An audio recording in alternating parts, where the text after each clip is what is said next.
je vais faire cette vidéo en français. Les deux dernières vidéos live que j'ai faites étaient avec des interlocutrices qui parlent anglais. Donc c'est difficile de faire en français. J'ai eu beaucoup de demandes. Je vais essayer de résumer un peu ce dont il s'agissait. Je dois dire que c'est assez difficile pour moi d'être présente. Je reçois beaucoup de vœux pour Noël et en fait c'est quelque chose qui me touche beaucoup puisque c'est vraiment adorable à vous tous, mais en même temps je n'ai pas le cœur à célébrer Noël. En fait, ça fait des années que je ne célèbre plus Noël, depuis que j'ai vraiment réalisé que c'était quelque chose qui était du marketing.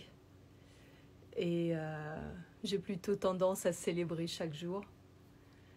Et chaque soir, je me couche en rendant grâce d'avoir eu cette journée. Et je fais le bilan de la journée. Et le matin, je me réveille en rendant grâce d'être vivante pour avoir éventuellement une journée devant moi. Il y a beaucoup de... En fait, je suis depuis quelques jours avant mon anniversaire qui était donc le 21, je me sens un peu nauséeuse, je dirais. Nauséeuse par les événements, par ce qui se passe et surtout par la difficulté d'exprimer vraiment ce que je sens sans être cataloguée avec une étiquette ou une autre. Et ça, je pense que c'est vraiment le gros problème qu'il y a actuellement, c'est que si on dénonce quelque chose, automatiquement on est anti autre chose. Et ça va pas. Et d'ailleurs, toute la difficulté, la confusion qui a lieu en ce moment, moi je vois ça, je dirais, d'une façon plus élargie comme une condition nécessaire pour que les gens se rendent compte que tout ça, ça rime à rien. Et que ce que l'on veut tous, nous, les gens, je dirais, de la masse, hein, je ne parle pas de ceux qui nous gouvernent, mais ce que l'on veut tous, c'est être en paix et vivre le plus joyeusement et simplement possible avec ceux qu'on aime. Et personne d'entre nous ne veut la guerre. Et on est arrivé à un paroxysme parce qu'en fait, ce qui pousse derrière tout ça, c'est que et là, bon, ça va être peut-être un peu difficile pour certains parce que va dire oui, c'est toujours des histoires perchées, mais non. On est dans une période de changement très très très très profond au niveau, je dirais, cosmique, au niveau de la planète, et donc au niveau humain, puisque nous, on est sur cet grand organisme qu'est la planète Terre et on est obligé de suivre l'ascension de la planète. Et ça, c'est douloureux, parce qu'en fait, ça révolutionne tous les systèmes établis qui n'ont plus lieu d'être, parce qu'on va vraiment, on est à l'aube d'un changement profond et radical de la civilisation. Et en fait, c'est comme si on allait à des paroxysmes, à des choses qui sont vraiment des extrêmes pour qu'on se rende bien compte que ça n'a plus lieu d'être. On a été catalogués depuis des centaines et des milliers d'années dans des petites boîtes, justement pour nous contenir avec des labels religieux, politiques. Et en fait, là maintenant, on va au paroxysme de ça, dans un extrême, pour réveiller ceux qui n'ont pas encore compris que c'est pas... Quand on appartient à un groupe ou un autre, en fait, on est d'office en ségrégation. Donc, c'est assez difficile d'exprimer ce que je ressens par rapport à tout ça, mais c'est pas nouveau pour moi. En fait, ça a été ma vie comme ça. Et ça a été souvent mal pris, mal perçu, parce que comme s'il y avait un refus d'engagement, mais ça n'est pas ça. C'est parce que je vois trop comment tout ça s'articule et je vois trop derrière tout ça les intérêts et comment ça manipule les foules, même je dirais subliminalement. On est dans un contrôle au niveau spirituel. Et en fait, le seul moyen de se détacher de ça, c'est vraiment de prendre de la distance. Et ça ne veut pas dire ne pas être touché et vraiment bouleversé par ce qui se passe, je le suis. Et c'est pour ça que j'ai beaucoup de mal à prendre la parole. Parce que ce que je vois, je sais que ça existe depuis très longtemps. Et en fait, quelque part, c'est hyper douloureux, mais quelque part, c'est aussi, pour moi, un signe salvateur. Ça veut dire que on va aller là, vers quelque chose qui va nous toucher tellement et briser tellement nos cœurs qu'on va désirer vraiment autre chose. Et tous ensemble, il n'y en a pas un, même si on n'est pas sur le terrain, même si on n'est pas... Il n'y a pas une personne qui n'a pas quelque part une influence. Donc, c'est avec notre pensée. C'est avec notre pensée. C'est-à-dire, au-delà des divisions, au-delà de ceci et cela, qu'est-ce qui nous unit? C'est qu'on ne veut pas l'horreur. C'est tout. On ne veut pas l'horreur. On ne veut pas la guerre. On veut pas... Quand j'étais toute petite, ma grand-mère de l'Est de la France, pas celle qui est en Corse, mais celle qui était dans l'Est, qui a été très touchée par les deux guerres, en fait, elle me racontait la guerre. Et pour moi, c'était l'horreur absolue. Et moi, toute petite, en moi, il y avait non. Je ne voudrais jamais vivre ça. Je ne veux pas que les humains vivent ça. Je ne veux pas. Et en fait, là, je vois que c'est un peu partout autour du monde.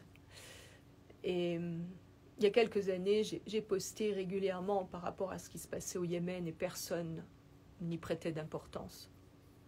Personne n'était intéressé par tout ça. Je suis allée au Yémen, j'ai vu comment les gens vivaient. Je suis allée au début de la guerre, en 2011. Et j'étais sur l'île qui est quelque part, Socotra, qui est quelque part protégée. J'étais la seule touriste à cette époque-là. Et j'ai vu comment ces gens vivaient très simplement, pauvrement, vraiment. Et c'est un autre monde. Et quand il y a eu la guerre qui a frappé ces dernières années, mon cœur était là-bas parce que je me demandais comment ces gens pouvaient passer leur vie à vivre comme ça. Et là, maintenant, c'est montré, amplifié, je dirais, peut-être par les réseaux sociaux, mais je pense qu'il faut que l'on fasse vraiment face à une réalité. Et qu'intérieurement, en faisant face à cette réalité, il y a un désir tellement fort qu'on crée avec notre esprit cet autre monde, quoi, tous ensemble. Donc il n'y a pas une seule personne qui est anodin, qui est anodine, je dirais. Tout le monde est important dans cette capacité que l'on a à créer un égrégore de bien avec nos cœurs, sans aller dans un extrême ou un autre, sans aller à être absolument parti pour l'un ou l'autre. On est parti pour pas de guerre et pas de gens qui tuent d'autres gens, c'est tout. Et il se passe vraiment des conflits un peu partout dans le monde.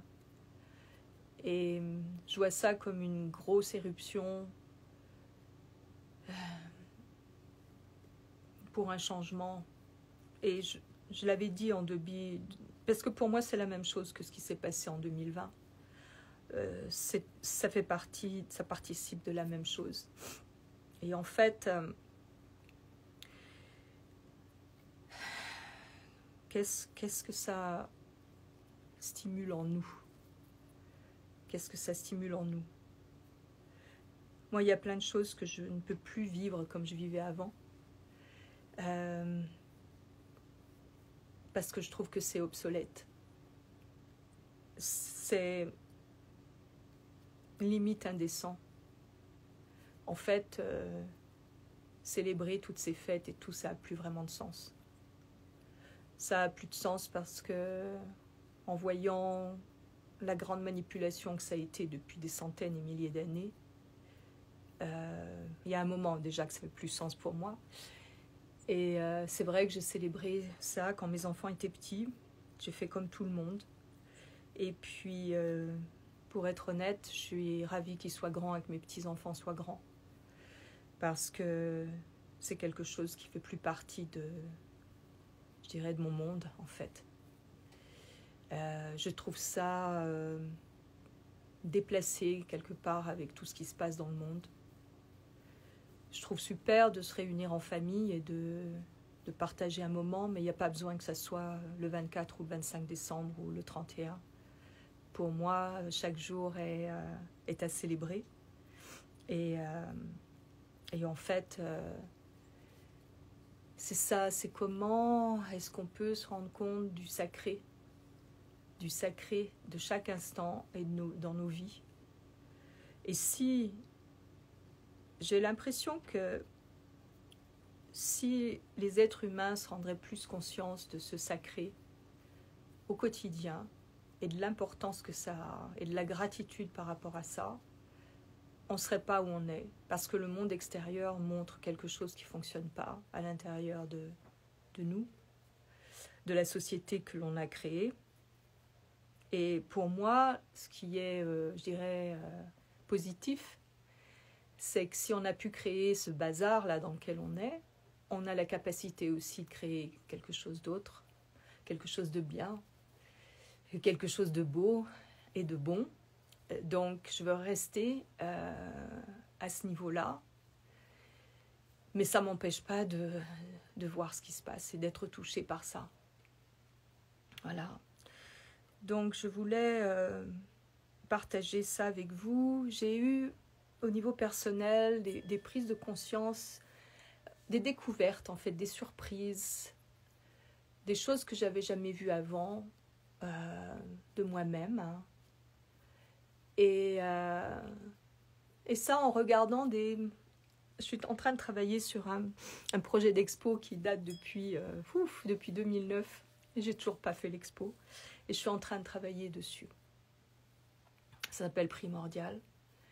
En fait, ce sont des images pour symboliser que l'on est part de cette nature, part de la terre, part du minéral, part du sol. On fait partie de tout ça. Et de montrer quelque part par ça qu'on est des êtres multidimensionnels. Et qu'il y a une petite partie de notre étincelle, je dirais divine, qui vit ici dans ce corps physique, mais qu'il y a d'autres dimensions qui sont pratiquement imperceptibles ou imperceptibles pour certains, ou certains peuvent percevoir ces autres dimensions, mais n'ont du mal à le définir, comme ça m'arrive bien souvent. Et je voudrais traduire ça en images. Et en fait, pour cela, je suis retournée dans mes dossiers de photos que j'ai pris dans le désert, parce qu'en fait, j'ai commencé cette série avec des nus dans le désert. Et je ne savais pas au début quand je faisais ces nus dans le désert que j'allais faire cette série. Je ne savais pas que j'allais faire. C'est venu, ça s'est comme imposé à moi sans que je le cherche en fait. Et ça a été assez magique le développement de cette série et de ces images. Et avec la frange entre conscient et inconscient, m'endormant sur mon ordinateur et me réveillant et voyant, alors que je travaillais sur Photoshop, quelque chose que j'ai pas voulu et tout ça s'est enchaîné petit à petit et ça a commencé à prendre corps et en fait même jusqu'au point où il y a quelques années, j'ai eu un article dans le Malibu Times Magazine et le journaliste qui m'a interviewé a vu le début de la série et a fait un poème. Donc ce poème sera dans l'exposition. Je ne sais pas quand je la ferai, je ne sais pas où je la ferai, mais je travaille dessus. Donc j'ai revu des photos que j'avais pris de moi, donc des autoportraits il y a 10, 15 ans. Ouais, il y a 15 ans. Et je regarde moi en fait, cet être qui est là en photo, plus jeune. Et en fait, je me vois maintenant, avec 15 ans de plus, et comment mon corps a changé, et comment mon corps change, continue à changer, et comment mon visage change, et comment tout semble... Et c'était étrange, parce que j'ai vraiment du mal à mettre des mots là-dessus. C'est arrivé en plus à l'époque de mon anniversaire, donc je pense qu'il y a une autre conscience qui s'installe. Il n'y a pas de regret par rapport à ces photos de moi que j'ai vues il y a 15 ans, pas de regret du tout d'être comme je suis maintenant par rapport à ce que j'étais. Quand je revois ces photos, je repense à l'état d'être où j'étais à cette époque-là, et je préfère l'état d'être où je suis maintenant. Et en fait, ce qui me venait, c'est comme si je perds ma chair. C'est comme si en vieillissant, je fonds, c'est-à-dire que ma chair, c'est comme si je me désincarne petit à petit, parce que tout est devient plus sec. Et j'ai eu la chance d'avoir un visage très très rond quand j'étais petite, on aurait dit une pleine lune, donc ça tient quand même pas mal. Mais ce qui m'est venu, c'est que en fait, à l'image même d'une plante ou d'une fleur, et j'avais déjà cette sensation d'être une fleur qui se fane et qui va retourner en poussière. Et en fait, ça c'est devenu très, très profond. Comme si, une évidence, oui, je me désincarne parce que, oui, je vais partir dans l'autre monde.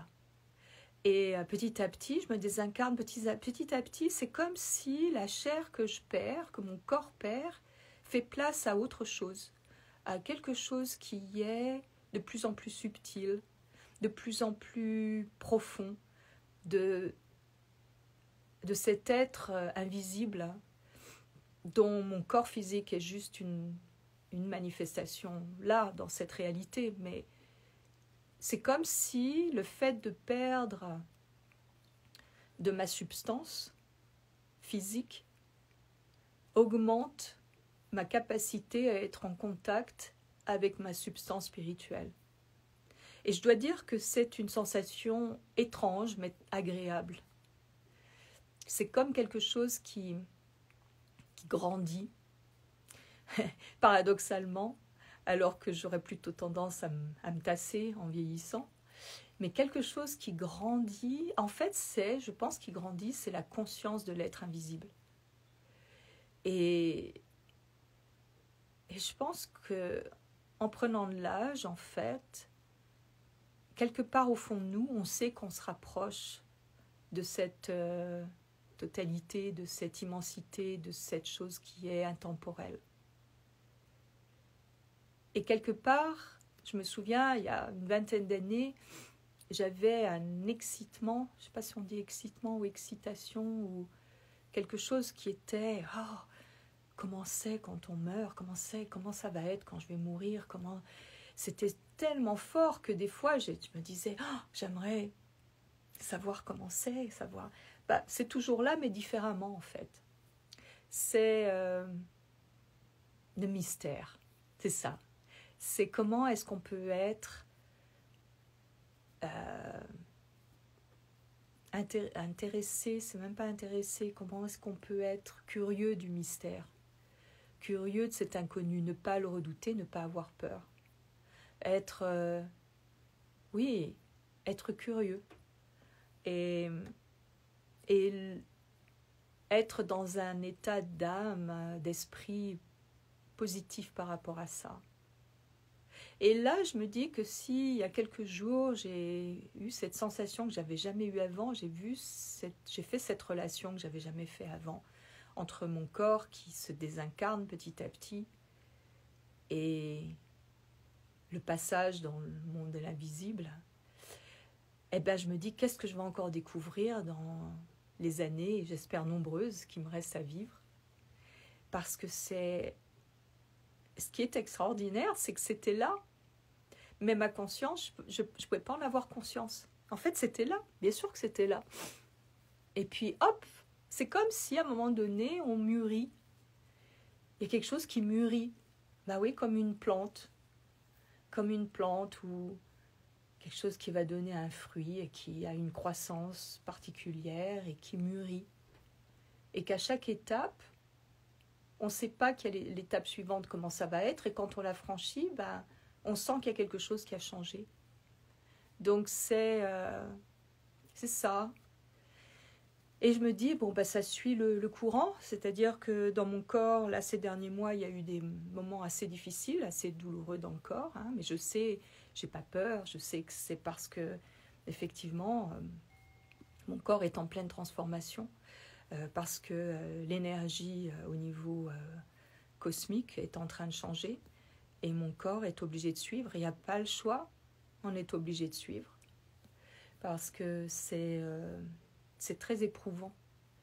Je sens des moments de grande fatigue. Là, autour de mon anniversaire, j'avais besoin de dormir énormément. Et au moment de l'anniversaire, il y a comme un portal qui s'ouvre. Comme au moment de la naissance. Donc, il y a des choses très, très fortes qui sont données à ce moment-là. Et je pense que c'est ce qui m'a permis aussi de faire cette prise de conscience par rapport à mon état physique, où je suis parfaitement bien, là, j'ai pas de douleur dans mon corps, c'est merveilleux. Et j'ai remarqué ça depuis de nombreux mois maintenant. J'ai pas de douleur dans mon corps. Ou quand il y a une douleur, c'est parce que je sais qu'il y a un processus. Mais au quotidien, j'ai pas de douleur dans mes articulations, je vais super bien, quoi. Et je me dis, c'est formidable de prendre de l'âge. Parce que ce qu'on nous montre, c'est quand on prend de l'âge, on a de l'arthrite, on a de l'arthrose, on a ceci, on a cela, il faut prendre tel remède pour ceci, il faut prendre ça, il faut faire ça, il faut faire... Non. Non, je pense que quand on n'interrompt pas le flot de vie, quand on est clair avec soi-même, quand on exprime ce qui est important pour soi, quand on est face à soi-même, des fois dans des choses qui ne sont pas toujours très agréables à voir, quand on est au-delà des peurs, parce qu'on se sert de la peur comme un tremplin pour quelque chose d'autre au lieu d'être sous l'emprise de la peur, et ça fait toute la différence. Eh bien là, il n'y a pas de raison qu'il y ait de blocage de flot de vie dans le corps, et donc il n'y a pas de raison qu'il y ait de douleur et de tension. Et ça, c'est la magie je dirais, de toute la réflexion au niveau, quand on est relié au niveau spirituel, avec l'esprit au-delà des religions, au-delà de vraiment l'essence, la reliance à l'essence de la beauté du monde, de la beauté divine. J'ai envie en ce moment de voir des choses qui, peut-être pour contrebalancer l'horreur qui est là, de voir des choses tendres et douces, des animaux. J'ai la chance d'avoir cet oiseau sauvage qui vient me voir tous les jours. Et puis de voir les petits lapins juste sur ma porte là et les écureuils que je nourris. et en fait, j'ai envie de ça. Voilà. Et je voudrais offrir ça. En fait, c'est ce que j'essaie de faire dans mes vidéos et mes photos. Parce que je pense que ça peut faire du bien, tout simplement. De savoir que ça existe. Enfin voilà, ce que je voulais vous dire aussi, c'est que je serai à Paris, en fait dans le sud de Paris, 2 jours au mois de janvier. Entre le 21 et le 23. 21, 22, 23. J'arrive le 21 au matin.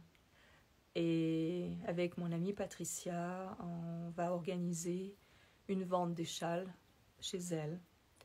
Donc si vous êtes intéressé, vous me contactez en message privé pour me dire, parce qu'il y a certaines personnes qui aimeraient acheter des châles, mais il y a le frais de port et puis il y a le fait de ne pas pouvoir les toucher et les voir.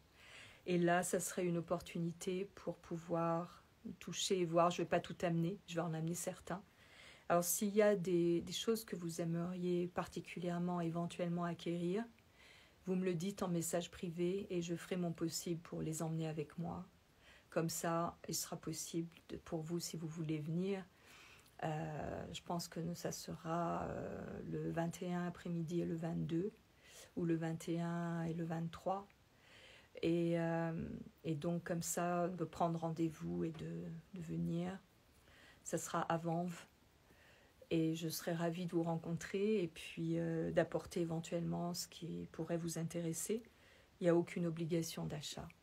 C'est juste comme ça, ça nous permet de nous rencontrer. Je l'ai déjà fait avec pas mal de mes followers qui sont venus, des abonnés qui voulaient acheter un châle et qui voulaient pouvoir le toucher. Et la dernière fois que j'étais de passage à Paris, j'ai des followers qui sont venus et qui ont pu comme ça voir le châle. On a passé beaucoup de temps ensemble, on a discuté et c'était vraiment sympa, quoi.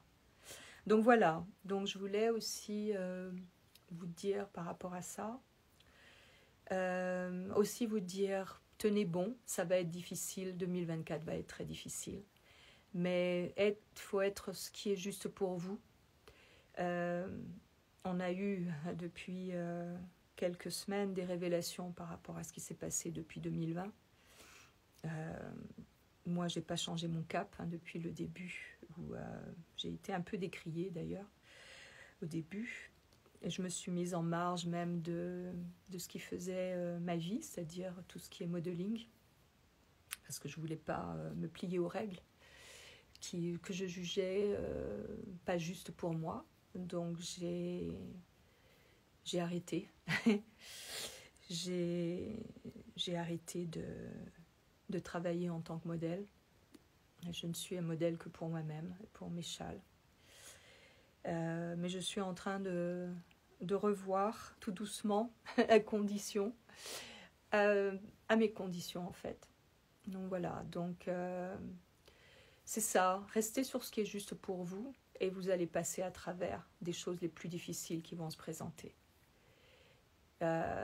Servez-vous de vos peurs pour stimuler, voir comment vous pouvez faire pour pas créer le sujet de vos peurs, mais qu'est-ce que vous pouvez créer comme antidote, je dirais. Qu'est-ce que la peur de quelque chose que vous avez va vous permettre de développer et de stimuler autre chose. Servez-vous de vos mises à l'épreuve, des choses difficiles, les challenges, comment on pourrait dire, oui, des mises à l'épreuve. Pour moi, il n'y a pas de problème. Il y a juste des mises à l'épreuve pour développer quelque chose qui est en nous, de plus grande capacité, c'est pour stimuler tout ça. C'est vraiment des stimulus. Donc, essayez de voir, je vais encourager les gens, c'est essayer de voir ce qui peut sembler problématique comme une opportunité à créer du nouveau. Quelque chose essayez de voir qu'est-ce qui peut être, qu'est-ce que je peux mettre en place, et moi j'en suis là aussi en ce moment, qu'est-ce que je peux mettre en place, qu'est-ce que je peux apporter au monde pour faire une différence, tout simplement. Et chacun d'entre vous, vous avez quelque chose de spécial. Personne n'est plus grand ou mieux que quelqu'un d'autre. On a tous, dans nos différences, on a tous quelque chose de merveilleux. Et comment est-ce qu'on peut développer ça et l'apporter au monde? Et quand je dis l'apporter au monde, ça peut être simplement dans notre famille, notre entourage, nos amis. C'est pas dans la rue, on rencontre quelqu'un. Et ça peut être une rencontre, une discussion, un sourire, un échange. On n'est pas obligé de connaître même le nom de la personne. Et ça, ça fait du bien. Ça fait augmenter l'égrégore de bonté, de générosité et d'amour, tout simplement. Voilà. So, Donc, je vous laisse. C'est une période très dense qui oblige encore plus que 2020 à être intériorisé et à faire ce qu'on sent juste pour soi. Il y en a qui vont sentir d'aller manifester et c'est bien. Il y en a qui vont sentir de rester chez eux et de prier, c'est bien. Il y en a qui vont... Mais ce qui est important, c'est de voir que l'humanité a été mise en des petites boîtes depuis des milliers d'années et que peut-être maintenant, il faut sortir des boîtes, quoi. Voilà. Donc, je vous embrasse et je vous souhaite une bonne fête de la lumière puisque Noël, c'est ça. Moi, je suis née la nuit la plus longue de l'année, au solstice d'hiver. Et en fait, il y a 3 jours jusqu'à ce que la lumière remonte.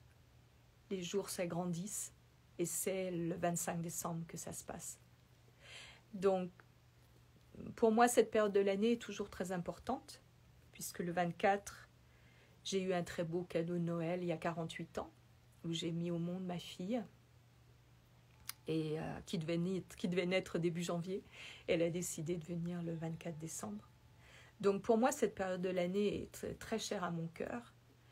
Et en fait, c'est ça, c'est la fête de la lumière en chacun.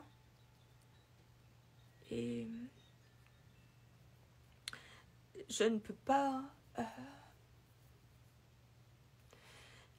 je ne peux pas ne pas penser à ce qui se passe au Moyen-Orient. En fait, ça me bouleverse. Et c'est pour ça que j'ai beaucoup de mal à venir en live ces derniers temps. Et donc, ce que je souhaite, c'est vraiment que cette lumière, elle agisse. Elle agisse en chacun de nous. Et là, voilà, c'est la fête de la lumière. Voilà, donc je voulais vous souhaiter une bonne fête de la lumière à tous.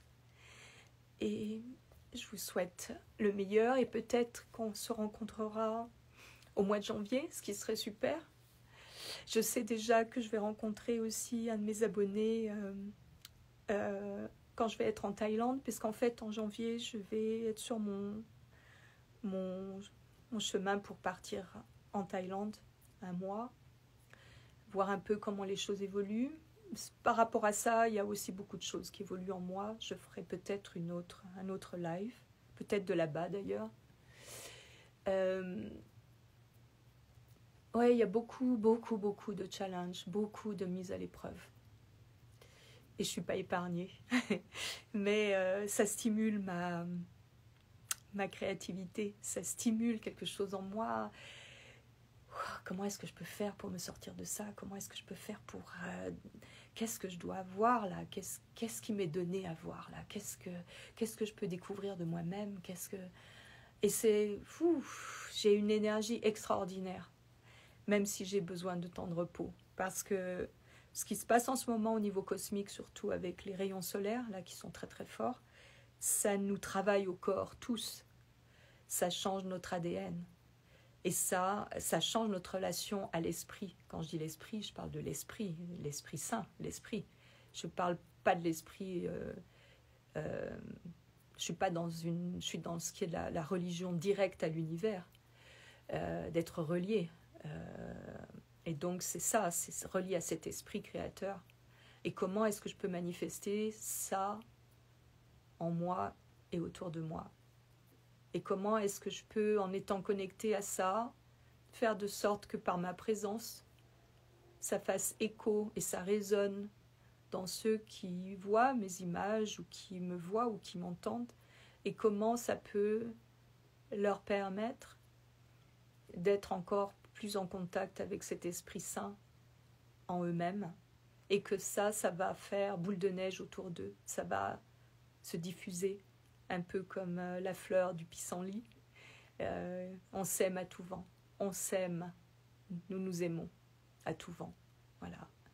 Donc voilà, je vous embrasse et de nouveau, plein de belles lumières pour vous tous.